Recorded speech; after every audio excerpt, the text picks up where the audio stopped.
Dear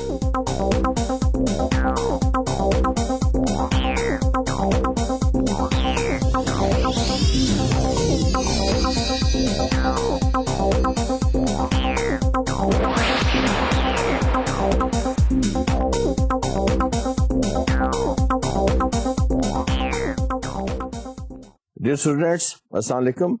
Today we are having 13th lecture of International Business. حسب سابق میں آپ کو گزشتہ لیکچر کے بارے میں تھوڑا سا عرض کر دوں تاکہ آپ کو اس سے کو ریلیٹ کرنے میں آسانی ہو. ہم مختلف جو نظریات تھے دنیا میں اکانومی کے بارے میں اس کو ڈسکس کر رہے تھے. جی کچھ ایک اسکول آف تھاٹ یہ کہتا تھا کہ جی ٹوٹل جو لوگ ہیں they will move towards the western economy اور کیپٹلزم کی طرف چلے جائیں گے. کچھ لوگ یہ کہتے تھے نہیں جی کہ کیپٹلزم اور فنڈامنٹلزم جو ہے یہ اکٹھے چلیں گے اور دنیا جو ہے اپنے اپنے حساب سے اپنے نظریاتی حساب سے مختلف ٹکڑوں میں تقسیم ہو جائے گی لیکن انڈیپینڈنٹلی, اور گلوبلائزیشن کا کانسیپٹ جو وہ پھر بھی رہے گا. I mean these are all philosophical approaches and we are just discussing it for academic sake. ہم نے جہاں سے شروع کرنا ہے وہ یہ ہے جی کہ this is a fact that after this socialism and communism bloc they are after the 50 years جب ایک شامل ہوتے ہیں دوسری دنیا کے اندر تو کس طرح سے جو ایک اکانومی ہے جو کمانڈ اکانومی ہے یا مسڈ اکانومی ہے وہ مارکیٹ اکانومی میں کس طرح سے اس کی ٹرانسفارمیشن کیسے ہوتی ہے. اس کے علاوہ جو ایک فیکٹ بڑا ایک اس میں عجیب ہے وہ یہ ہے کہ دیکھیں اس وقت چائنا کی آبادی تقریباً جو ہے وہ 1.3 بلین سے زیادہ ہے, انڈیا کی آبادی 1 بلین سے زیادہ ہے. اس طرح 400 ملین جو ہیں تقریباً 40 کروڑ لوگ لیٹن امریکہ میں وہ رہتے ہیں. اگر ہم امریکہ پوری یورپین یونین اور جاپان کی ساری آبادی کو ملا لیں تو وہ بھی چائنا کے برابر نہیں بنتے. تو اسی طرح یہ جو بڑی مارکیٹس ہیں ان کا بھی ایک فیوچر ہے, ان کا بھی ایک کردار ہے. ٹھیک ہے ان کی ابھی تک جو پرچیزنگ پاور ہے وہ اتنی زیادہ نہیں ہے لیکن ایک وقت آنا ہے جب یہ جو جیسے ورلڈ بینک کی رپورٹس ہیں 2020 کے بارے میں کہ یہ بڑی اکانومیز میں چینج ہو جائیں گی. تو آئیے آج کا لیکچر شروع کرتے ہیں اور دیکھتے ہیں کہ کس طرح سے ہم ان کانسیپٹس کو جو ہے لے رہے ہیں. First of all we have the nature of economic transformation. کس طرح سے یہ تغیر جو ہوتا ہے, یہ تبدیلی جو ہے ایک جو اقتصادی جو ایک ڈھانچہ ہے, یہ اقتصادی جو ایک سٹرکچر ہے انٹرنیشنل بزنس کے اندر, اس میں کس طرح سے ایک جو تبدیلی کا عمل ہے یہ کس طرح سے وقوع پذیر ہوتا ہے, یہ ہمارا اس میں بیسک ٹاپک ہے. The shift to market-based economy entails deregulation, removal of legal restriction to free market. دنیا میں ہم نے یہ دیکھا کہ آہستہ آہستہ with the passage of time, we started from the 1930s and 20s when there was a very restricted economy, اور اکانومی کا یہ حال تھا کہ it was confined to the countries. جو مختلف ممالک تھے انہوں نے بیریئرز اتنے سخت رکھے ہوئے تھے اپنے جو ٹریڈیشنل پروڈکٹس تھیں ان کو اس طرح سے ریسٹرکٹ کیا ہوا تھا ود ان دیئر کنٹری کہ to and fro motion from different countries was very difficult. اس کے بعد ہم دیکھتے ہیں کہ جنگ عظیم دوم کے بعد, سیکنڈ ورلڈ وار کے بعد آہستہ آہستہ اس میں تبدیلیاں شروع ہوتی ہیں. 1948 میں ہم دیکھتے ہیں کہ گیٹ سائن ہوتا ہے جس کو 20 ممالک جو ہے وہ سائن کرتے ہیں, اور پھر اس کی موجودہ فارم ہم دیکھتے ہیں WTO کے ساتھ. اس میں ہم یہ بھی دیکھ رہے ہیں کہ 89 میں آ کے جو ہے سارا سلسلہ جو ہے رشین بلاک کا یہ ختم ہوتا ہے. اس کے بعد چائنا میں جو ہے آہستہ آہستہ ایک لہر اٹھ رہی ہے کہ جناب کچھ حصے کو انہوں نے جو ہے اس کی اکانومی کو فری کر دیا ہے, اور جو ایک لیبلڈ جو ایک کنٹری تھی سوشلزم کی اس کو جو آہستہ آہستہ ایک فری اکانومی میں کر دیا, اور امریکہ نے ہارٹ فیورٹ نیشن کا جو ہے اس کو درجہ دے دیا کہ ٹریڈنگ کے لحاظ سے that is the most favourite nation for America. Again ہم دوسری طرف دیکھتے ہیں کہ لیٹن امریکہ میں ایک بہت زیادہ میجر چینجز آتی ہیں کہ جو ٹوٹیلیٹیرینس کی اکانومی ہے وہ آہستہ آہستہ چینج ہو رہی ہے ڈیموکریسی کی طرف. اسی طرح موزمبیق, زمبیا اور افریقہ کے مختلف انگولا ہے جیسے, یا ہم دیکھتے ہیں کہ ویتنام ہے اور مختلف جو لاؤس ہے, اس طرح یورپ کے اندر ہم ایسٹرن یورپ میں دیکھیں، ویسٹرن یورپ میں دیکھیں، یہ سارے جو ہنگری ہے، چیک ریپبلک ہے، اس کے بعد پولینڈ ہے، رشیا کے پھر آگے اس ریجن میں آ کے 15 ملک اس سے بنتے ہیں، پھر 30 جو ہیں وہ یورپین ریجن کو ملا کے اس کے ٹکڑے ہوتے ہیں. تو یہ سارے جو ہیں پھر اس میں بہت ساری جو ہے آپس میں جو ہے ایتھنک بیسس کے اوپر جو جنگیں ہیں، جو جیسے سربیا ہے یا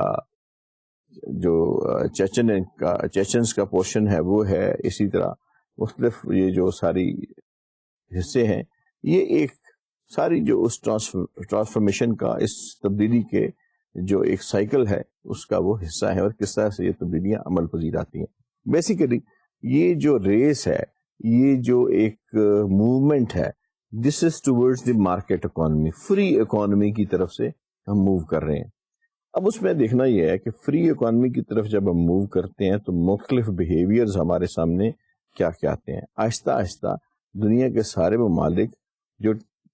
ٹوٹلیٹیرین تھے، یا جو مکسڈ اکانومی میں یا جو کمانڈ اکانومی میں ڈیل کرتے تھے، انہوں نے آہستہ آہستہ اپنی اکانومی کو جو ہے فری کرنا شروع کر دیا. ان کا سفر جو ہے ٹورڈز فری اکانومی شروع ہو گیا. اس کو اگر ہم دیکھتے ہیں تو ہمیں سب سے پہلے یہ نظر آتا ہے جی کہ چائنا میں ہمیں ایک بڑی کلیئر چیز نظر آتی ہے کہ ایک خاص حصے کو جو ہے آزاد کر دیا گیا کہ جناب آپ فائنینشلی یا اکنامکس کے لحاظ سے یا مارکیٹنگ کے لحاظ سے یا اقتصادیات کے لحاظ سے آپ آزاد ہیں. اسی طرح اگر ہم مکسڈ اکانومی میں دیکھتے ہیں تو جہاں پہ سنگاپور ہے، جہاں پہ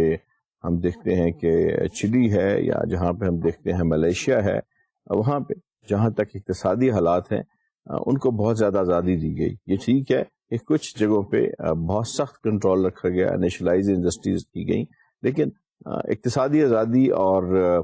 بزنس جو انوائرمنٹ ہے اس کو اچھا بنانے کے لیے ریگولیشنز اور انٹلیکچوئل پراپرٹی رائٹس کا مسئلہ، اس کو بڑی اچھی طریقے سے ان کو جو ہے وہ سرو کیا گیا.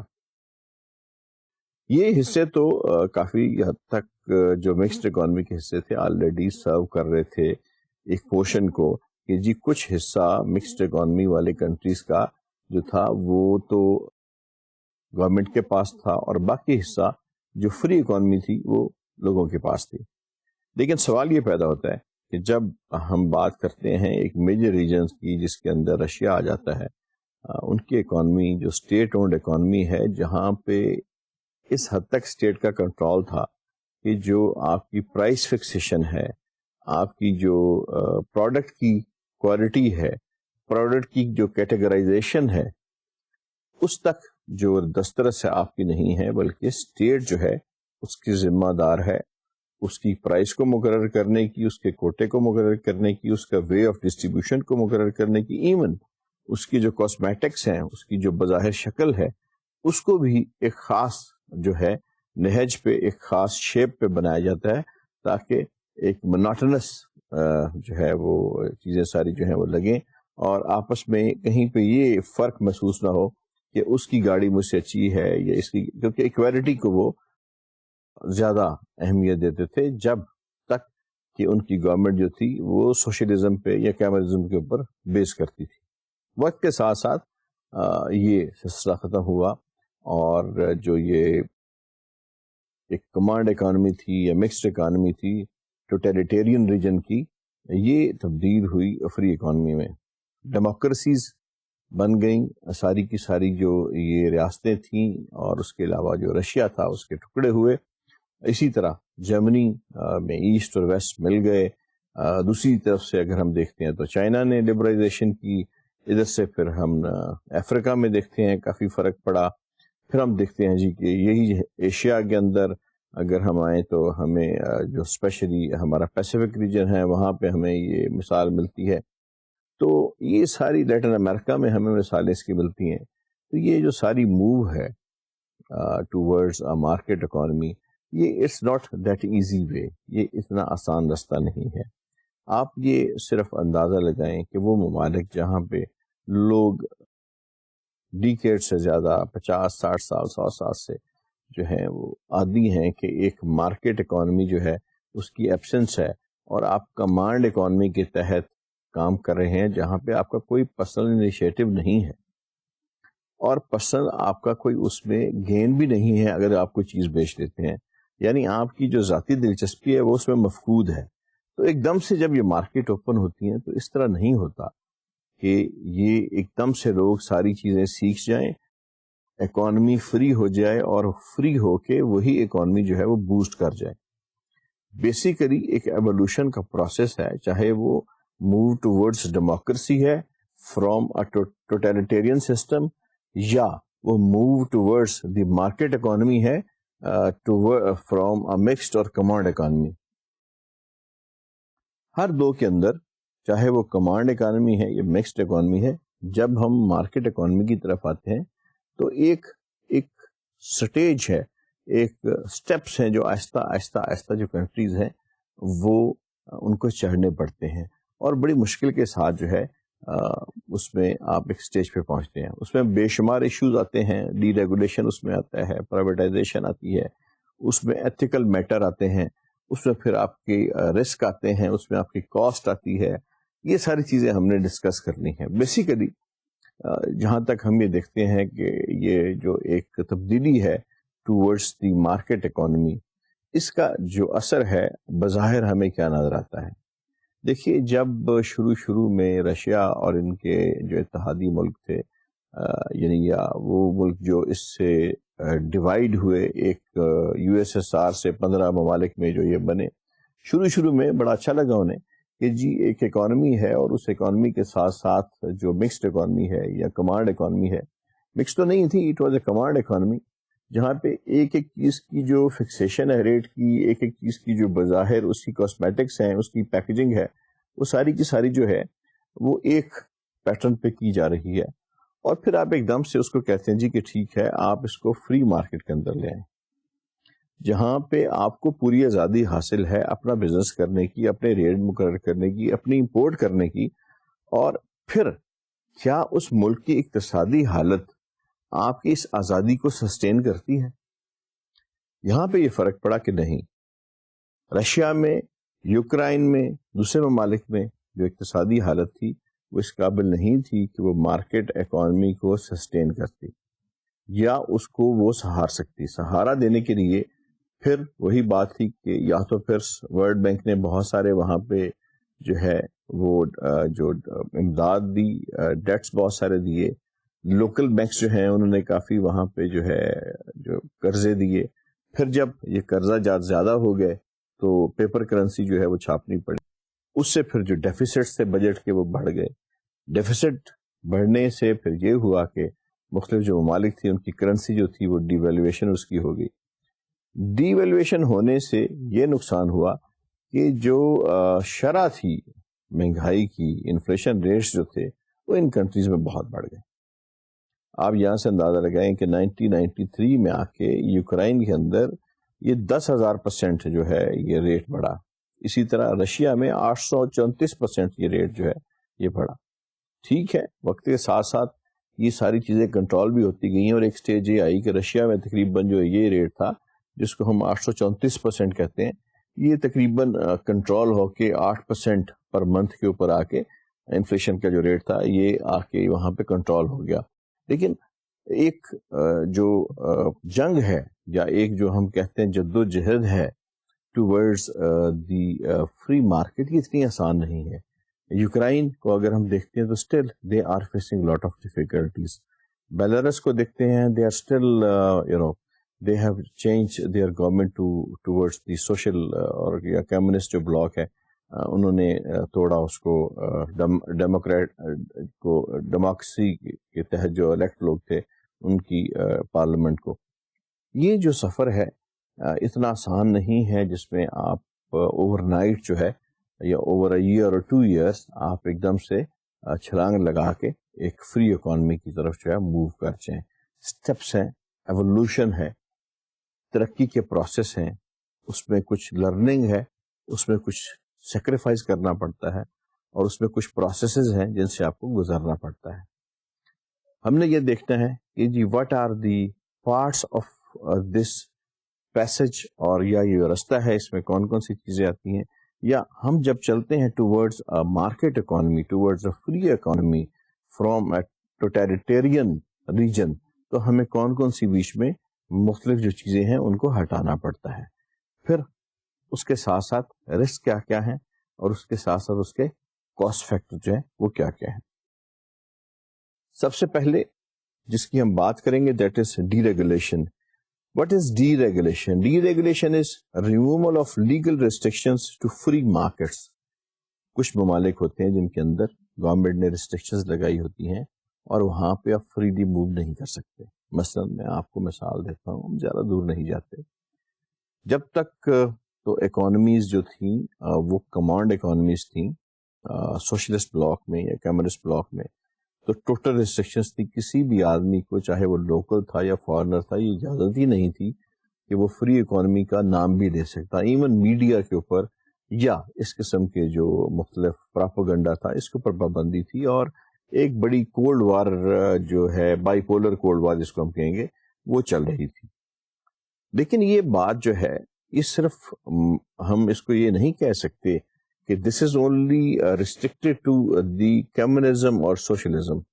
جاپان کے اندر اگر ہم دیکھیں ریگولیشنز کی بات کریں تو 10,000 جو ریگولیشنز ہیں بزنس کے وہ ہٹائے گئے. اسی طرح 1100 مختلف رولز تھے جو ہٹائے گئے, اور اس میں یہ دیکھا گیا جی کہ اگر ایک سٹور, میں ایک چھوٹی سی اس کو مثال دیتا ہوں, جاپان کے اندر جس کی اکانومی بہت زبردست اکانومی ہے, اگر کسی صاحب نے ایک سٹور کھولنا ہے جس کی کورڈ ایریا جو ہے وہ 1000 میٹر سے زیادہ ہے, اس کو اس کی اجازت دینے کے لیے تقریباً 150 سینکشنز کی ضرورت پڑتی ہے مختلف محکموں سے, جو اس کو لینی پڑتی ہیں, اور اس کے بعد وہ اس قابل ہوتا ہے کہ وہ سٹور کو کر سکے. یہ ساری سینکشنز ہٹائی گئی. اس کے ساتھ ساتھ انڈیا کے اندر یہ ہوا کہ جی اجازت نہیں تھی کہ آپ کوئی جو بزنس ہیں, کچھ ایسے بزنس تھے جو پرائیویٹ اداروں کو کرنے کی اجازت نہیں تھی, جس میں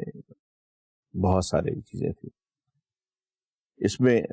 پاور پروڈکشن تھی, اس میں پیٹرولیم رائٹس تھے, اس میں ایئر لائن پالیسی تھی, اس میں اور مختلف قسم کے جو انڈسٹریز تھیں, فائنینشیل انڈسٹریز تھیں, ان ساروں کو ڈی ریگولیٹ کیا گیا اور عوام کے لیے کھولا گیا. اسی طرح پاکستان میں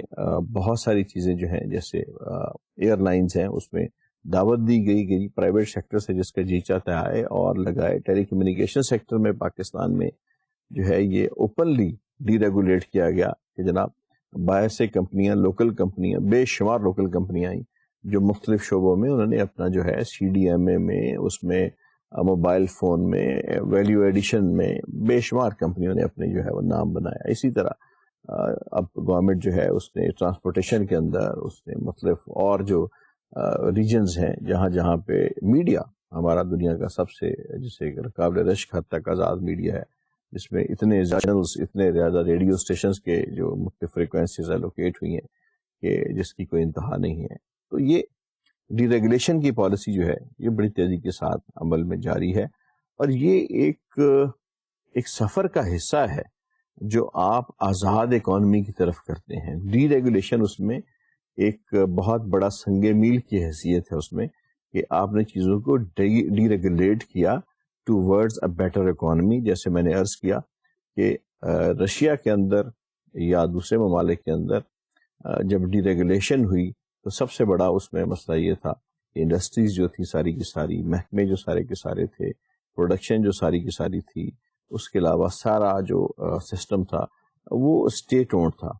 تو وہاں پہ انڈیویجول رائٹس جو تھے یا انڈیویجول جو چیزیں تھیں اس کے بارے میں کوئی اویئرنیس نہیں تھی. تو ڈی ریگولیشن تو ہو گئی, لیکن ڈی ریگولیشن کے بعد اس کی جو رسپانسبلٹی تھی یا اس کی جو گورننس تھی اس میں بڑا ایک پرابلم آ گیا, because people were not trained for that governance. تو اس میں آپ یہ دیکھ لیں کہ میں جب عرض کرتا ہوں کہ جی جاپان جیسے ملک میں ہمیں 11,000 رول ملتے ہیں بزنس کے, اور صرف ہمیں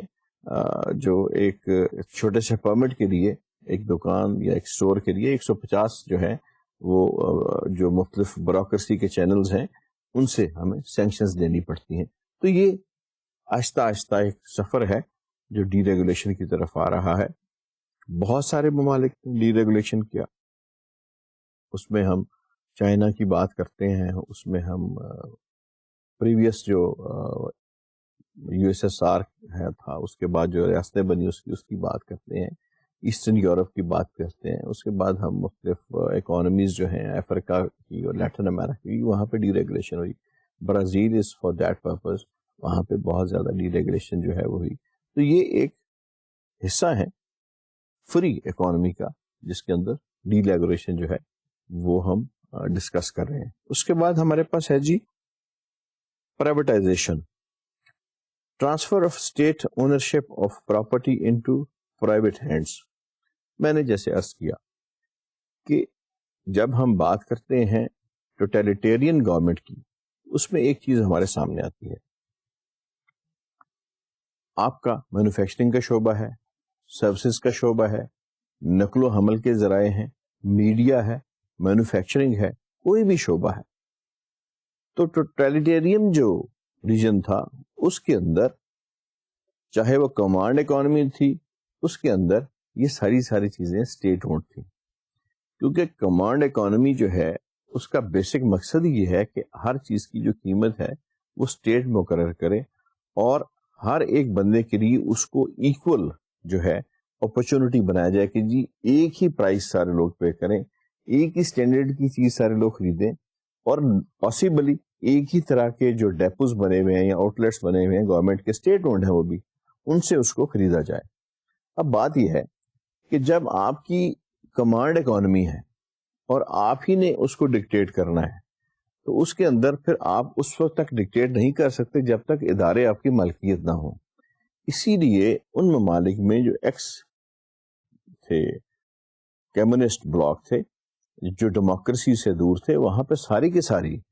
جو تھی ادارے جو تھے وہ اسٹیٹ اونڈ تھے. نہ صرف وہاں بلکہ امریکہ میں, چائنا میں, برازیل میں, انڈیا میں, پاکستان میں 70s میں جو تھی وہ اس کی نیشنلائزیشن ہوئی, جو بعد میں پھر اس کو ابھی ڈی نیشنلائز کیا جا رہا ہے. تو یہ سارے جو سلسلہ ہے یہ چلتا رہا. ہوا یہ کہ جب رشیا کے اندر مختلف ممالک بنے اور وہاں پہ مختلف جو انڈسٹریز تھیں ان کو تقسیم کیا گیا اور پرائیویٹائز کیا گیا کہ جی عام لوگوں کو انکریج کیا گیا کہ وہ آئیں اور آ کے ان کو خریدیں. بہت سارے لوگوں نے, بڑے جو سرمایہ کار تھے انہی ممالک کے یا دوسرے ممالک کے, ہم سایہ ممالک کے, وہاں پہ آئے اور آ کے انہوں نے ان ڈی نیشنلائزیشن میں حصہ لیا. جو تجربہ ڈی نیشنلائزیشن کا رشیا میں ہوا اس میں تھوڑی سی یہ بات تھی کہ انڈسٹریز کے اندر ایک اکانومی آف اسکیل تھی, بڑی انڈسٹریاں تھیں. مثلا اسٹیل کی انڈسٹری بہت بڑی تھی, ریلوے روڈز کی انڈسٹری بہت بڑی تھی, اسی طرح انجن مینوفیکچرز کی, ٹرام مینوفیکچرنگ کی, مختلف جو اسٹیل بارز ہیں یا اسٹیل اسٹرکچرز ہیں, ان کی انڈسٹری بہت بڑی تھی. تو اس کے لیے آپ کو جب تک ایک اسپیسیفک مارکیٹ آپ کے پاس نہ ہو, آپ ایک دنیا میں ایک دیکھیں جی ٹرینڈ چل رہا ہے, ہر ایک ملک اپنے نئے ڈیزائن کے ساتھ, نئی ٹیکنالوجی کے ساتھ جو ہے وہ وہاں پہ آپ کے ساتھ انٹرنیشنل مارکیٹ میں کمپیٹ کر رہا ہے. اگر آپ اسٹیٹ اونڈ اکانومی کو کنٹرول کر رہے ہیں تو آپ صرف رشیا کے لیے بنا رہے ہیں. رشیا کے اندر اس نے یوز ہونے, you don't need to have a competition. آپ جب انٹرنیشنل مارکیٹ پہ اپنی چیز کو لے کے آتے ہیں تو وہاں پہ کوبے اسٹیل جاپان بھی بیٹھا ہوا ہے, وہاں پہ امریکہ کا ہنٹر اسٹیل بھی بیٹھا ہوا ہے, وہاں پہ دنیا کی کوئی ایسی بڑی کمپنی نہیں ہے جو وہاں پہ نہیں ہے. You need to have variety there, otherwise آپ کمپیٹ نہیں کر سکیں گے. یہی ہوا. لوکل مارکیٹ میں اتنا کوشن نہیں تھا, انٹرنیشنل مارکیٹ کو قابو نہیں کر سکے, تو وہاں پہ سنبھلی نہیں ہوئی شروع میں انڈسٹریاں جو تھیں رشیا کے اندر. تو اب دو اس کے خطرے تھے, یا تو جی انڈسٹریاں چلیں گی نہیں اور ان امپلائمنٹ ہو جائے گی. تو اس ان امپلائمنٹ کو روکنے کے لیے گورنمنٹ جو تھی وہ سبسیڈائز کرتی رہی, سبسڈی دیتی رہی کہ انڈسٹریاں چلیں اور لوگ جو ہے تاکہ برسر روزگار رہیں. کچھ انڈسٹریاں تو اس میں سنبھل گئیں, کچھ ابھی تک کرائسس کا شکار ہیں, جس میں بیسیکلی کافی ایسی انڈسٹری ہیں, کچھ تو آبسیلنس اس میں ہے, کچھ اس میں جیسے میں نے گزارش کی کہ R&D کی تھوڑی سا فقدان ہے, اور دوسرا جب ہم ان کی مارکیٹ کی بات کرتے ہیں تو until unless we don't bring those industries private جب ہو چکی ہیں ان کی ہم جو پروڈکشن ہے اس کو انٹرنیشنل مارکیٹ میں نہیں ہے کہ را مٹیریل تک تو ٹھیک ہے, فنش گڈس جب تک ہم انٹرنیشنل مارکیٹ اسٹینڈرڈ کی نہیں بناتے تو انٹرنیشنل مارکیٹ میں کمپیٹ کرنا مشکل ہے. تو یہ ایک پیسج ہے جو جاری ہے, اس پہ لوگ کوشش کر رہے ہیں اور انشاءاللہ تعالی اس میں اللہ تعالیٰ بڑی بہتری کرے گا. انگلینڈ میں اس کا آغاز جو شروع ہوا, سب سے پہلے یہ یہیں سے سارا سلسلہ شروع ہوا 1980 میں. جو پرائم منسٹر تھیں اس وقت کی مسز مارگریٹ تھیچر, انہوں نے پرائیویٹائزیشن کا جو عمل تھا وہ برٹش یعنی جو یو کے ہے اس کے اندر انہوں نے اس کو یونائٹڈ کنگڈم میں انہوں نے شروع کیا. اور سب سے پہلے برٹش ٹیلی کام اور اس کے علاوہ وہاں پہ کمیونیکیشنز کے کچھ اور جو مختلف ادارے تھے ان کو آہستہ آہستہ انہوں نے ڈی نیشنلائز کیا اور مونوپلی جو تھی گورنمنٹ کی وہ ختم کی. یہ سلسلہ وہاں سے چلتا چلتا جو ہے پھر انڈیا میں آیا. انڈیا میں آ کے بہت سارے جو محکمے تھے جہاں پہ یا بہت سارے ڈپارٹمنٹس تھے, اسٹیل تھا جیسے it was state owned, cement تھا یا مختلف پیٹرولیم تھی یا کار مینوفیکچرنگ تھی یا کچھ اور فضائی کمپنیوں کا سلسلہ تھا. یہ سارے کے سارے جو تھے ان کو پرائیویٹائز کیا گیا. پاکستان میں خیر ایون کمیونیکیشن میں اوپن کر دیا گیا اور بینکنگ میں اوپن کر دیا گیا. ایون ایئر لائنس کے فیلڈ میں کوئی ایسی فیلڈ نہیں ہے جہاں پہ حکومت پاکستان نے فری ہینڈ نہ دیا ہو. اور موسٹ آف دا بینکس یا ساری چیزیں جو پریویسلی نیشنلائز کی گئی تھی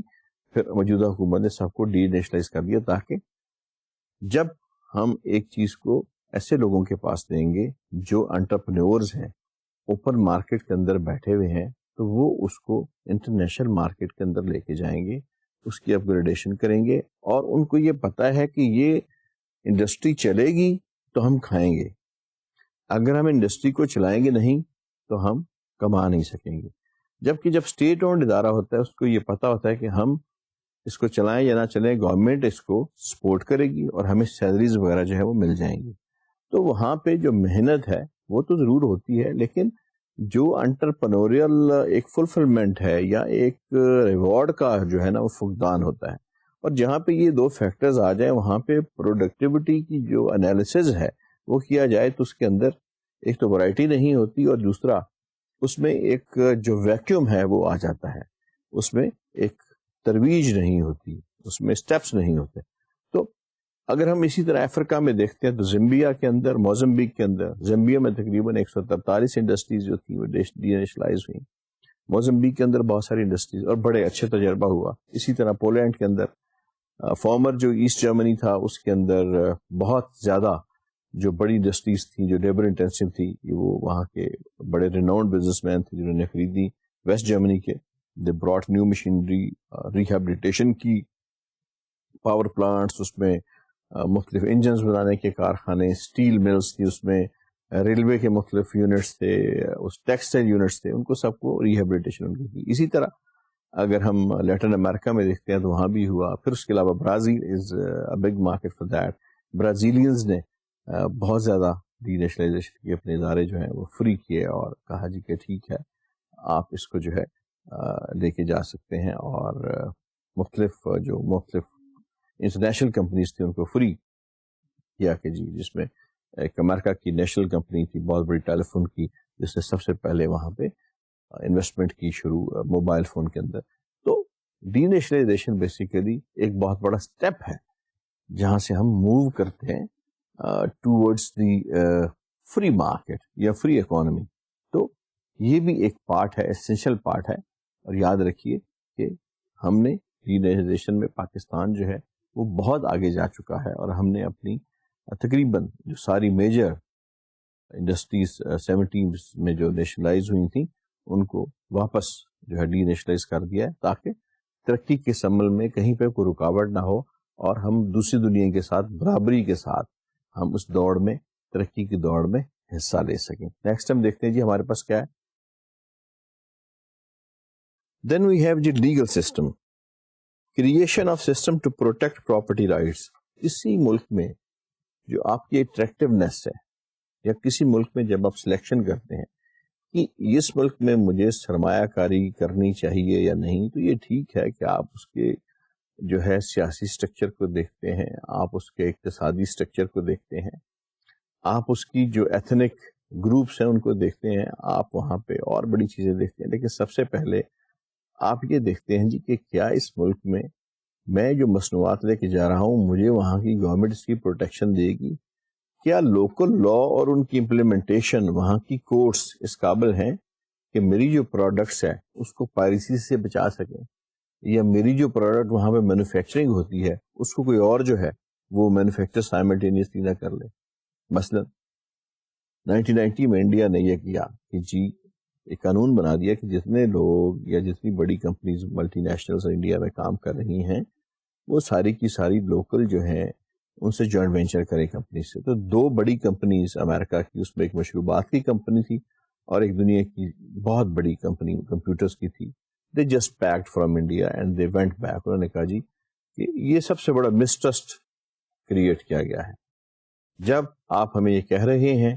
کہ جناب آپ جوائنٹ وینچر کریں، اس کا مطلب ہے کہ آپ ہمیں فورس کر رہے ہیں جوائنٹ وینچر کرنے پہ. تو جب آپ ہمیں فورس کر رہے ہیں جوائنٹ وینچر کرنے پہ تو اس کا مطلب ہے کہ اگلی چینج یہ بھی ہو سکتی ہے کہ کوئی اگر اس لا میں اتنی کو سکم ہے کہ آپ نے ہمیں فورس کیا کہ ہم جوائنٹ وینچر کریں، تو اگلا سٹیپ یہ بھی ہو سکتا ہے کہ ہماری کوئی پائرسی کرے یہاں پہ، یا ہماری انٹلیکچوئل پراپرٹی رائٹس کو کوئی جو ہے ان کو وائلیٹ کرے اور ہم اس کو روک نہ سکیں، تو ہم یہاں سے ہم پیک اپ کر رہے ہیں. تو یہ ایک بہت بڑا سسٹم ہے لیگل سسٹم. اگر ہم بات کرتے ہیں لیگل سسٹم کی تو ابھی تک ہم نے جو سب سے زیادہ اس میں دیکھا کہ جہاں پہ جو مین سسٹم تھا کمانڈ اکانومی کا، وہاں سے جب ہم ڈیموکریسی کی طرف آتے ہیں تو سب سے زیادہ جو پرابلم ہوئے وہ لیگل ہوئے. اس میں ہم نے دیکھا تھا جی کہ جس طرح آپ کو اگر یاد ہو تو ہم نے رشین مافیا کا ذکر کیا تھا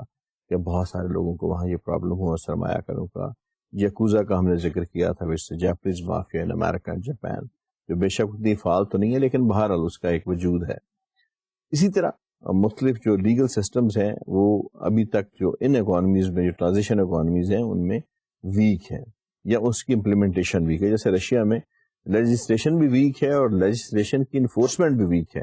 یعنی ان کا قانون بھی کمزور ہے اور قانون کو نافذ کرنے والے ادارے بھی کمزور ہیں. تو یہ ایک ڈبل ایج سورڈ ہے جس کے دو دھاری تلوار ہم جس کو کہتے ہیں کہ ایک آپ کے ادارے ویک ہیں اور دوسرا قانون ویک ہے. اسی طریقے سے جب ہم بات کرتے ہیں وہاں کی، آپ ایک چھوٹی سی مثال دیتا کہ اس سے پہلے وہاں کی جتنی زمینیں تھیں، وہاں کی جتنی لینڈز تھیں، وہاں کے جو مکانات تھے، پراپرٹی تھی، یہ اسٹیٹ کی ملکیت تھی. اس کے بعد انہوں نے کہا جی کہ ٹھیک ہے، you come with the titles. آپ جن کی یہ پہلے اس سے زمین تھی، جب یہ اس کو نیشنلائز کیا گیا وہ واپس آئیں، اپنے ٹائٹل دکھائیں اور اس جو زمین کو، اس پراپرٹی کو اپنی ملکیت بنا لیں. تو اتنا زیادہ جو ہے اس کے اندر لیگل امپلیکیشنز پیدا ہوئیں کہ ایک ایک جو پراپرٹی تھی اس کے 10 12 14 لوگ پروف لے کے آ گئے کہ یہ ہماری وہ ہے. چونکہ ریکارڈ کی ایبسنس تھی، اس قسم کی کوئی پریسیڈنٹس نہیں تھی اور یہ پہلی دفعہ ہوا تھا، تو یہ بری طرح سے ناکام ہوا پروسیس. بہرحال they are on the way to having more documentation in this field, having more systematic methodology for title of land, title of property and all that. تو لیگلٹی کی ہم بات کر رہے تھے کہ لیگل سسٹم کے اندر protection of your intellectual property rights, protection of your money, your repatriation guarantees. وہاں کے ادارے جیسے اسٹیٹ بینک ہے یا وہاں کے جو ایگزم بینک ہے یا وہاں کا جو قومی ادارہ ہے وہ آپ کو مالی تحفظ کیا فراہم کرتا ہے، وہاں پہ آپ کی پراپرٹی جو ہے، وہاں پہ آپ کی انٹلیکچوئل پراپرٹی، آپ کا پیسہ، آپ کی ریپیٹریشن، اس کے بارے میں آپ کو کوئی تحفظات ہیں، تو وہ جو ہیں they could be speed breaker towards the road of free economy یا انٹرنیشنل بزنس کے اندر وہ رکاوٹ پیدا کر سکتے ہیں. تو لیگل جو سسٹمز ہیں اس کے لیے ہم نے پہلے بھی یہ ڈسکس کیا ہے کہ جن ممالک میں یہ کمزور ہیں وہاں پہ لوگ نارملی ڈرتے ہیں. ہم نے اس میں ایتھوپیا کا ذکر کیا تھا، ہم نے اس میں صومالیہ کا ذکر کیا تھا، ہم نے چڈ کا ذکر کیا تھا، جبوتی کا ذکر کیا تھا. افریقن اسٹیٹس جہاں پہ زیادہ تر وار لارڈز ہیں یا جہاں پہ سنگل ٹرائب جو ہے اس کی مناپلی ہے یا کوئی اور لوگ بیٹھے ہوئے ہیں، تو وہاں پہ جو تحفظ ہے، یعنی یونائٹڈ نیشنز کی ہم نے مثال دی تھی کہ اس کے جو فوڈ ٹروپس تھے ان کو بے شک ان کے ساتھ آرمی بھی تھی، لوٹ لیا گیا. تو وہاں یہ ایک تحفظ کی کیفیت ہے جو عدم تحفظ کی، اور اس کا ایک اپنا جو ہے ان کی امپلیکیشنز ہیں جس کی وجہ سے جو انویسٹرز ہیں وہاں پہ نہیں جاتے، اور اس کا ایک اپنا سسٹم ہے جس کو میں یہ سمجھتا ہوں کہ وقت کے ساتھ ساتھ وہ بھی کوشش کر رہے ہیں کہ ٹھیک کریں. لیکن یہاں پہ جو ہم بات کرتے ہیں وہ یہ کرتے ہیں کہ ویسٹرن اکانومیز جو ہیں یا بڑی اکانومیز جو ہیں وہ اس لحاظ سے ترقی انہوں نے کی کہ وہاں پہ لا جو تھا وہ بڑا سخت تھا، اور سخت لا ہونے کے ساتھ ساتھ وہاں پہ ایک چیز جو اور سامنے آتی ہے وہ یہ آتی ہے کہ جی وہاں پہ جو آپ کے ادارے تھے، وہاں پہ آپ کے جو انسٹیٹیوشنس تھے وہ بڑے اسٹرانگ تھے، اور اس کے ساتھ ساتھ اس کی جو امپلیمنٹیشن تھی وہ بڑی اسٹرانگ تھی، چاہے وہ سول لا ہے، چاہے وہ کرمنل لا تھا یا کامن لا یا کارپوریٹ لا، تو وہاں پہ مختلف جو یا انٹلیکچوئل پراپرٹیز کے لاس تھے ان کے لیے implementation and everything was quite in place. Like in Pakistan, we have all type of legislations and strong institutions to implement that legislation. اب یہاں پہ یہ سوال پیدا ہوتا ہے کہ جی in the absence of such legal structures کیا انٹرنیشنل بزنس جو ہے یہ ترویج ان ممالک میں پا سکتا ہے جہاں پہ ایبسنس ہے لیگل ایک سسٹم کی؟ تو بات یہ ہے کہ کچھ لوگ تو یہ اس میں کہتے ہیں کرٹکس کہ جی جتنا ایک ملک میں رسک انوالو ہے اتنی ہی اس میں پروفیٹیبلٹی ہے، لیکن بزنس کے اندر نارملی اس طرح ہوتا نہیں ہے. People they are quite conscious about the legal aspects. Profitability سے زیادہ انہیں یہ ہوتا ہے کہ ان کے جو پراپرٹی رائٹس ہیں، انٹلیکچوئل پراپرٹی رائٹس ہیں، ان کے جو پیٹنٹس ہیں، ان کے جو کاپی رائٹس ہیں، یا ان کے جو رجسٹرڈ ٹریڈ مارکس ہیں، یہ اگر کاپی ہو جاتے ہیں یا اس ملک میں ان کو اگر کوئی جو ہے مس یوز کرتا ہے تو ان کے لیے ایک طرح سے جو پوری دنیا کی ایک انہوں نے یا پوری اپنی زندگی کا ایک سرمایہ ہے، یا جس طرح سے ایک ریسرچ اورینٹیڈ یا ایک لائلٹی کسٹمر کے ساتھ ڈیولپ کر کے ایک نام کو بنایا ہوتا ہے، اس کی جو ویلیو ہے وہ بڑی کمزور پڑ جاتی ہے. اس لیے بڑی کمپنیاں especially those companies with names and with food chains or beverages companies or such companies having the brand names, they are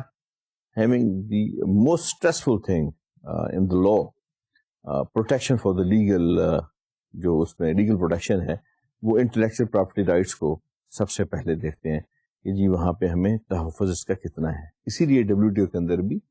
اس کی جو ہے بہت زیادہ اہمیت اس کو دی گئی ہے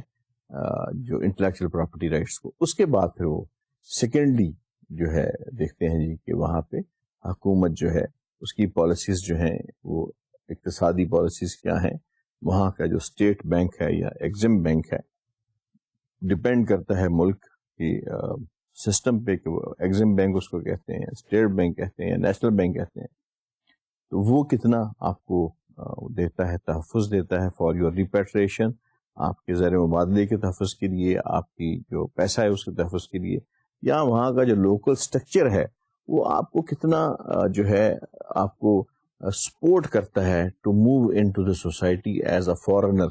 کیا وہاں کے جو ایتھنک گروپس ہیں، کیا وہاں کے جو لوکل لوگ ہیں وہ آپ کو جو ہے وہ اسٹرینجر یا ایلین تو نہیں سمجھتے، اور وہاں کی جو لیگل فورسز ہیں جب آپ کو ایسی سچ ضرورت پڑ جائے تو آپ کو کیا ایسینشیل جو ایک سیکورٹی ہے وہ فراہم کرنے میں ناکام تو نہیں ہو جاتے. یہ وہ سارے فیکٹر ہیں جو انٹرنیشنل بزنس میں جب ہم لیگل آسپیکٹس کو دیکھتے ہیں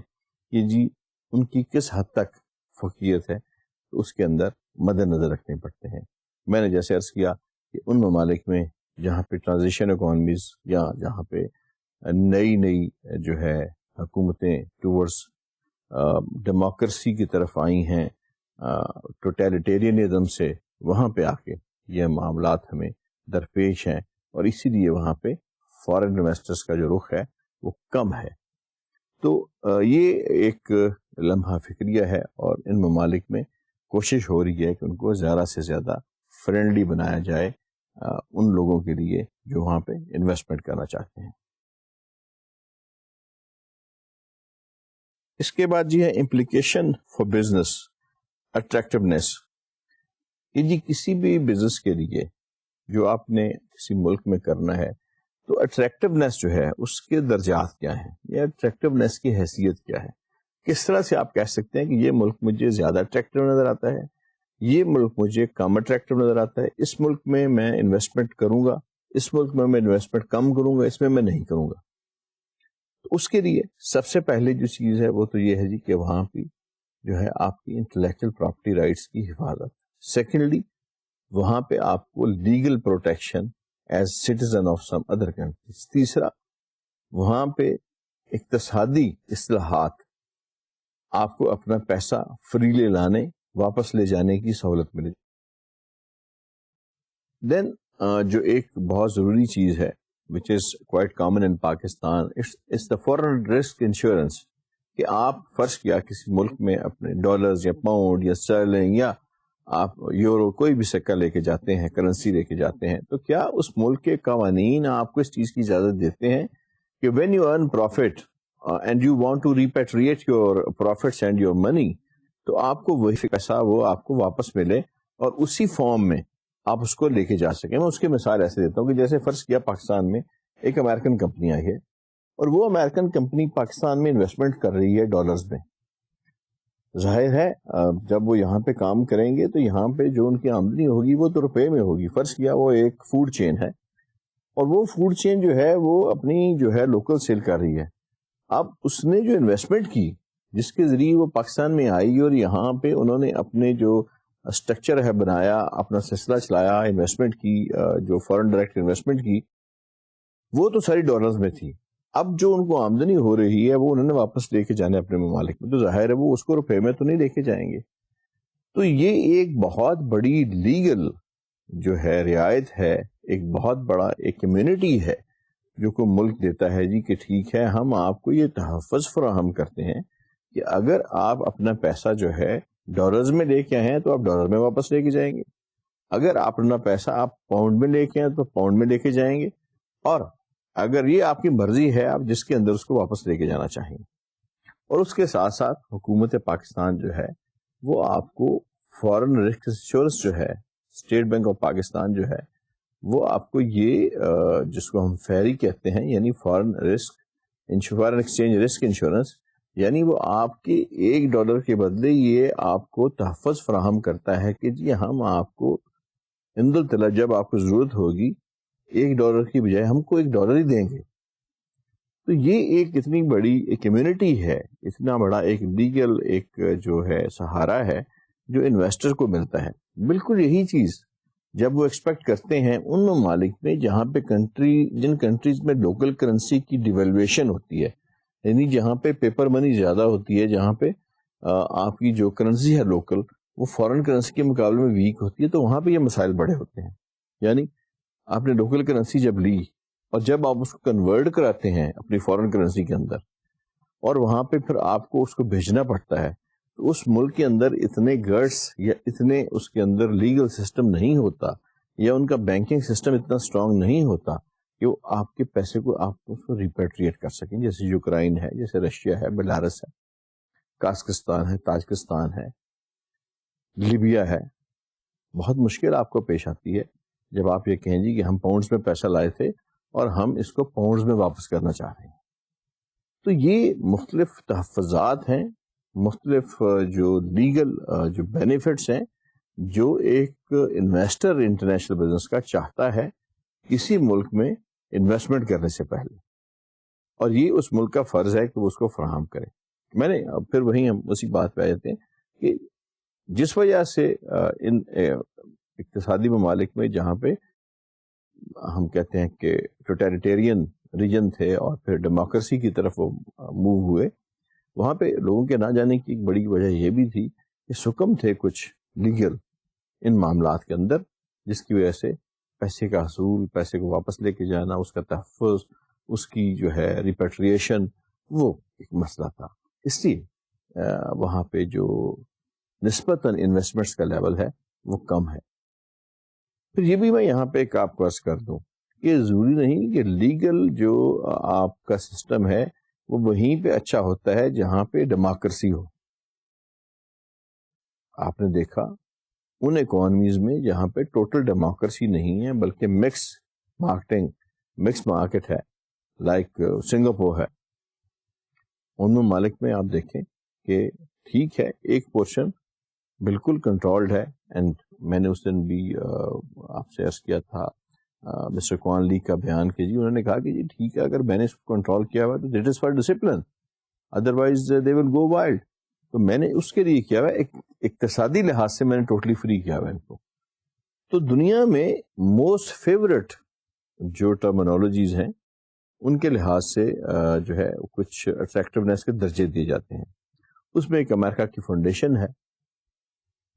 اس نے ایک اپنا تجربہ کیا اور اپنا ایک ڈھانچہ بنایا ہوا ہے. ڈھانچہ کیا جی؟ انہوں نے مختلف فیکٹرز جو ہیں ان کو اٹریکٹیونیس کے لیے کسی ملک کے اندر ان کو مقرر کیا ہے. کسی ملک میں آپ کا جانا اور آپ کے مثلا 10 فیکٹرز انہوں نے دیے ہیں. میں موٹے موٹے فیکٹرز آپ کو عرض کر دیتا ہوں. کسی ملک میں آپ کا جانا اور یہ دیکھنا کہ وہاں پہ انٹلیکچوئل پراپرٹی رائٹس آپ کے سیف ہیں یا نہیں. سیکنڈلی, کیا اس ملک میں آپ کو فری سرمایہ کاری کی ڈائریکٹ جو انویسٹمنٹ ہے as a majority shareholder اس کی اجازت ہے. تیسرا, کیا اس ملک میں آپ پراپرٹی خرید سکتے ہیں اپنے آفس کے لیے یا اپنے کاروبار کے لیے. کیا وہاں پہ آپ کاروبار کرنے کے بعد جو پیسہ ہے اس کو باحفاظت واپس بھیج سکتے ہیں. کیا اس ملک میں آپ ان دا لانگ رن جو بزنس کرتے ہیں تو کیا آپ کو 50 سال 100 سال 200 سال کے لیے رائٹس ملتے ہیں اون کرنے کی چیزوں کو. یہ اس طرح کے 10 فیکٹر جو تھے اس میں رکھے گئے. اب انہوں نے یہ کیا جی کہ 10 فیکٹرز میں سے کہا جی کہ جو ملک سب سے زیادہ اس میں اسٹرانگ ہے ہم اس کو 1 نمبر دیں گے, جو سب سے ویک ہے اس کو ہم 5 نمبر دیں گے. یعنی ان 10 فیکٹرز کے اندر جو بیسٹ نمبر ہوں گے وہ لیسٹ ہوں گے یعنی 1 ہوگا, اور جو ورسٹ نمبر ہوں گے وہ 5 ہوں گے. اس کے لحاظ سے اس ادارے نے جو امریکہ کی ایک فاؤنڈیشن ہے اس نے اس کو کیٹاگرائز کیا مختلف ممالک کو. اس میں آپ حیران ہوں گے کہ جو نمبر سامنے آتے ہیں اس میں سنگاپور اینڈ ہانگ کانگ یہ 3 اور نیوزی لینڈ یہ 3 جو ممالک ہیں یہ پہلے نمبر پہ آتے ہیں, یعنی ان کی کہتے ہیں جی موسٹ فیوریٹ ہیں. اسی طرح اگر ہم دیکھتے ہیں یو کے وغیرہ کو تو تقریباً 12ویں نمبر پہ آتا ہے. اس میں جو ہم انڈیا کو دیکھتے ہیں تو اس کا نمبر تقریباً 124واں نمبر ہے. اسی طرح ہم اگر فرانس کو دیکھتے ہیں تو فرانس کا 34واں نمبر ہے. ہم اس کے ساتھ اگر رشیا کو دیکھتے ہیں تو وہ پھر اس سے بھی اوپر کوئی 148 کے قریب اس کا نمبر جو ہے وہ بن جاتا ہے. تو اٹریکٹیونیس کے لحاظ سے آپ نے دیکھا کہ وہ ممالک جن کے اندر سب سے زیادہ انہوں نے جن کو نمبر دیے اس میں سنگاپور, ہانگ کانگ, ملیشیا اور تھائی لینڈ, اور اس کے بعد جیسے میں نے گزارش کی جو کچھ ممالک اس کے ساتھ نیوزی لینڈ ہے جیسے وہ آتے ہیں.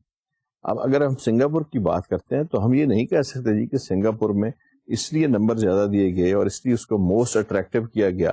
کہ وہاں پہ ڈیموکریسی ہے. وہاں پہ ڈیموکریسی نہیں ہے, لیکن ان کا جو اسٹرکچر ہے وہ فری ہے ٹریڈ کے لیے.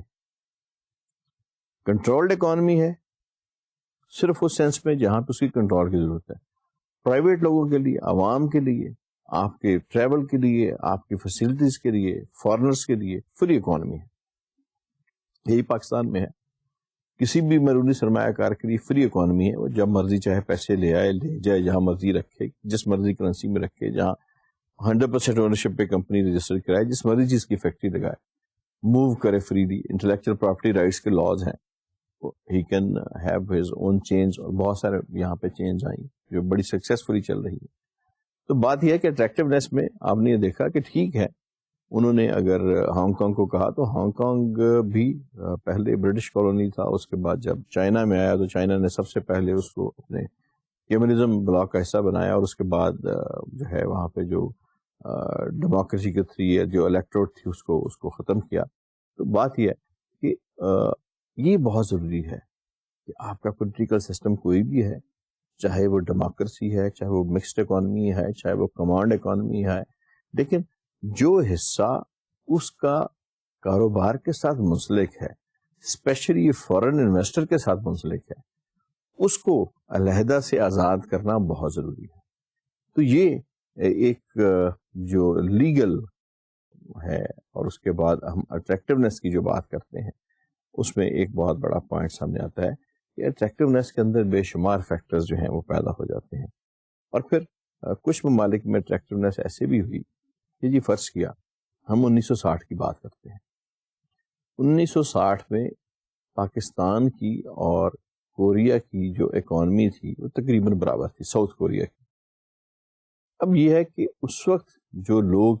یہ دیکھ رہے تھے کہ جی آنے والے دنوں میں شاید اس طرح سے صورتحال پیدا ہوگی کہ کوریا کی حالت بہت اچھی ہو جائے گی. ہم اسی کوریا کو جب 1993 میں دیکھتے ہیں تو دنیا میں 16ویں وہ اکانومی بن جاتی ہے. تو جس نے 1960 میں وہاں پہ انویسٹمنٹ کی تھی, کوئی چین کھولا ہوگا یا جس نے کوئی برانڈ انٹروڈیوس کرایا یا جس نے کوئی وہاں پہ کوئی اسٹور انٹروڈیوس کرایا یا ہوٹل کھولا یا کوئی انڈسٹری لگائی, تو اس کو آپ دیکھیں کہ کتنا زیادہ ایج حاصل ہے ان لوگوں سے جو بعد میں اس کے آئے. تو جو فرسٹ منورنگ ہوتی ہے کسی کمپنی کی, اس کے ایڈوانٹیجز اس کو لازمی ہوتے ہیں. اس لحاظ سے جو لوگ لیٹ آتے ہیں پھر ان کو جو پرانا سلسلہ ہے سارا اس کے ساتھ سارا کرنا پڑتا ہے, اور اس کو جو ہے آہستہ آہستہ پھر ان کی جو ہے دے ہیو ٹو 3 ٹائم اور 4 time work more than people who are initially there. تو اٹریکٹیونیس کی جب ہم بات کرتے ہیں تو اس میں بے شمار میں نے جیسے گزارش کی کہ فیکٹرز تھے, لیکن موٹے موٹے فیکٹرز جو میں نے کیے وہ بھی یہی ہیں کہ لیگل ہیں, پراپرٹی رائٹس ہیں آپ کی, اقتصادی حالت ہے, ایتھنک گروپس کے بارے میں ہے کہ جی وہ آپ کو کتنا سے تحفظ دیتے ہیں, گورنمنٹ آپ کو کیا تحفظ دیتی ہے, لا کیا ہے, لا نافذ کرنے والے ادارے آپ کو کتنا تحفظ دیتے ہیں. تو یہ ساری چیزیں جو ہیں یہ پارٹ آف دی بزنس ہیں, اور انہی کو دیکھ کے کوئی اٹریکٹیونیس کا اندازہ لگاتا ہے جی کہ کس طرح سے کسی ملک کے اندر اٹریکٹیونیس پیدا ہوتی ہے انویسٹمنٹ کرنے کے لیے, اور یہی تھیم ہے انٹرنیشنل بزنس کی. نیکسٹ ہم دیکھتے ہیں جی ہمارے پاس کیا ہے. Then we have the attractiveness benefits, first mover advantages, last mover disadvantages. عرض کرنے کا مقصد یہ ہے وہی بات جو میں نے آپ سے عرض کی کہ 1960 میں جو لوگ کوریا میں, ساؤتھ کوریا میں جنہوں نے انویسٹمنٹ کی ہوگی, جب اب اس کمپنی کو 1993 میں دیکھتے ہیں, 1993 میں دیکھتے ہیں, تو ظاہر ہے جب 1960 میں ساؤتھ کوریا کچھ بھی نہیں تھا اور 1993 میں وہ دنیا کی 16ویں بڑی اکانومی بن جاتی ہے, تو ظاہر ہے اتنی ملٹیپلیکیشن آف انویسٹمنٹ ہے جس کے کوئی انتہا نہیں ہے. تو وہ لوگ جو 1960 میں آئے ان کو ایڈوانٹیجز ملے وہ اور تھے, اور وہ لوگ جو ٹیسٹ کر کے مارکیٹ کو 1993 میں یا اس کے بعد آئے انہیں سوئچنگ کاسٹ دینی پڑی ہوں گی, بہت زیادہ وہاں پہ پیسہ خرچ کرنا پڑا ہوگا, بہت زیادہ وہاں پہ جو لوئل کسٹمرز ہیں ان کو توڑنے کے اوپر, ان کو جو ہے سوئچ اوور کرنے کے اوپر یہ ساری چیزیں جو ہے وہ برداشت کرنی ہوگی. تو اس لیے مارکیٹ کے اندر جو یہ رسک لے جاتا ہے, اسیسمنٹ کر جاتا ہے کہ میں پہلے آؤں اور میں اپنے جو کیش کروں بینیفٹس کو اس کے ایڈوانٹیجز ملتے ہیں. جو لوگ لیٹ آتے ہیں, بعد میں آتے ہیں, بے شک some time they are more successful, لیکن ظاہر ہے جب ایک کمپنی ایک لوئل کسٹمر کو پیدا کر لیتی ہے اپنے 16 17 18 سال یا 20 سال لگا کے, تو بڑا مشکل ہوتا ہے ایک نئی کمپنی کے ذریعے کہ اسی ملک کے اندر جا کے اس کسٹمر کو سوئچ آف کرے اپنی پرانی پروڈکٹ سے نئی پروڈکٹ پہ. نہ صرف یہ کہ اقتصادی طور پہ بلکہ اس کا ایک پورا مائنڈ سیٹ آپ کو چینج کرنا پڑتا ہے. بالکل اسی طرح کے کچھ لوگ لوئل کسٹمر ہیں, سوپس ہیں, اس میں ٹی ہے, ٹوتھ پیسٹ ہیں, آپ کی شیونگ فومس ہیں, بلیڈز ہیں, جس کے آپ شروع سے عادی ہیں. آپ کو بہت مشکل ہے ان ہیبٹس کو چینج کر کے سوئچ اوور کرنا کسی نئی پروڈکٹ کے اوپر. بین ہی اسی طرح سے یہ کلیہ جو ہے یہ لاگو ہوتا ہے جب ہم بات کرتے ہیں کہ کسی بھی اینٹی کا کسی دوسرے ملک میں وقت سے پہلے جانا اور فائدہ اٹھانا, اور وقت پہ جانا, اور پھر وقت کے بعد جانا. تو اس کے اپنے ایڈوانٹیجز ہیں, اپنے ڈس ایڈوانٹیجز. اس میں ہم نے کوریا کی مثال دی, اس کے اندر ہم نے وہ مثال دی کہ جیسے پاکستان میں شروع کے اشرے میں ہم 60s میں دیکھتے ہیں کہ دنیا کی بڑی بڑی ملٹی نیشنلز جو تھیں یہاں پہ اسپیشلی سوپری کے اندر اور ڈٹرجنٹس کے اندر, ایڈیبل آئل کے اندر, میڈیسن کے اندر جو آئیں, تو وہ پھر ایک جو ہے ایک لوئل کسٹمرز جو تھے یا لوکل کمپنیز جو اس زمانے میں اسٹیبلش ہوئیں, تو ایک لوئلٹی آف کسٹمر جو تھی انہوں نے ارن کی with of course their quality control and their slow growth on the side of pricing. تو وقت کے ساتھ ساتھ ان کے جو کسٹمر تھے وہ بڑھتے گئے, وقت کے ساتھ ساتھ ان کے جو لوگ تھے وہ بڑھتے گئے, اور پھر ایک جو ہے مارکیٹ میں ان کی ایک ایسی سٹیج آ جاتی ہے when the growth is very slow but you have a sustainability. Pakistan میں 2 مشروبات ایسے ہیں جو ہم لوگ پیتے ہیں جن کی گروتھ بڑی سلو ہے لیکن سسٹینیبلٹی بہت ہے, مارکیٹ پوری کی پوری انہوں نے قابو میں کی ہوئی ہے. تو یہ صرف اس لیے ہوتا ہے کہ وہ اس وقت آئے جب دوسرے لوگ آنے میں ہیزیٹیٹ کرتے تھے, دے ٹک دی انیشیٹو, اور اسی کا انہیں ایڈوانٹیج ملا, اسی کا انہیں پھل ملا. اب اگر ایک تیسرا برانڈ آتا ہے اور he tries to outwit them and try to pay the switching cost to even change the mindset of people, advertisement وغیرہ کا سہارا لیتے ہیں, تو it's not impossible but it's quite difficult to do. International business میں یہ ایک بڑی انتہائی جو جسے ہم کہتے ہیں ضروری ایک ہے جو فالو کرنا پڑتا ہے, یعنی first mover advantages and last mover disadvantages. اسی طرح کسی ملک میں کسی جگہ پہ جو ہے داخل ہونے کی, وہاں پہ اسٹیبلش ہونے کی اپنی اپنی کاسٹ ہے, چاہے وہ ان کوائنز ہے, چاہے سائیکولوجیکل کاسٹ ہے, چاہے فزیکل کاسٹ ہے, اور کس طرح سے آپ وہ کاسٹ پے کر کے اس ملک میں داخل ہوتے ہیں. انفراسٹرکچر کی کاسٹ ہے, اس میں کچھ کاسٹ ایسی ہیں جن کو آپ جسٹیفائی کر سکتے ہیں ایتھیکلی, کچھ ایسی کاسٹ ہیں خدا نخواستہ ہمارے یہاں وہ تو نہیں ہے لیکن کچھ ممالک میں ہیں جو آپ جسٹیفائی نہیں کر سکتے اور اس کے لیے پھر کچھ ایکٹس بنے ہوئے ہیں. تو ہم اپنے انشاءاللہ جو آئندہ آنے والا لیکچر ہے اس میں اسی سلسلے کو جاری رکھیں گے یہیں سے. اور جیسے میں نے آپ سے عرض کیا تھا کہ پروگرام کے شروع میں کہ ہم نے سلسلہ ایک یہ رکھا ہوا ہے اپنے اس لیکچر کے اندر اور سیریز آف لیکچرز میں کہ ہم مختلف جو ریسورس پرسنز ہیں ان کو بھی آپ سے ملائیں گے. تو انشاءاللہ سائڈ بائی سائڈ یہ سارے کے سارا جو سلسلہ ہے یہ بھی جاری رکھے اور آپ کے ساتھ اس سفر میں ہم ساتھ ساتھ رہیں گے. ڈیئر اسٹوڈینٹس, امید ہے آج کا جو لیکچر ہے وہ آپ کو پسند آیا ہوگا اور آپ کے لیے باعث منفعت ہوگا. اس میں کوئی ڈیفیکلٹی ہو میں پھر عرض کروں گا, کچھ سمجھنے بوجھنے میں آپ کو پریشانی ہو, پرابلم ہو, ہمیں لکھیے گا, پہلی فرصت میں آپ کو جواب دیا جائے گا, اس دعا کے ساتھ کہ اللہ تعالیٰ آپ کو توفیق دے کہ اپنا اور خصوصی طور پہ اپنے والدین کا خیال رکھیں اور اللہ تعالیٰ آپ کے علم میں اضافہ کرے. میں اگلے لیکچر تک کے لیے آپ کو خدا حافظ کہتا ہوں.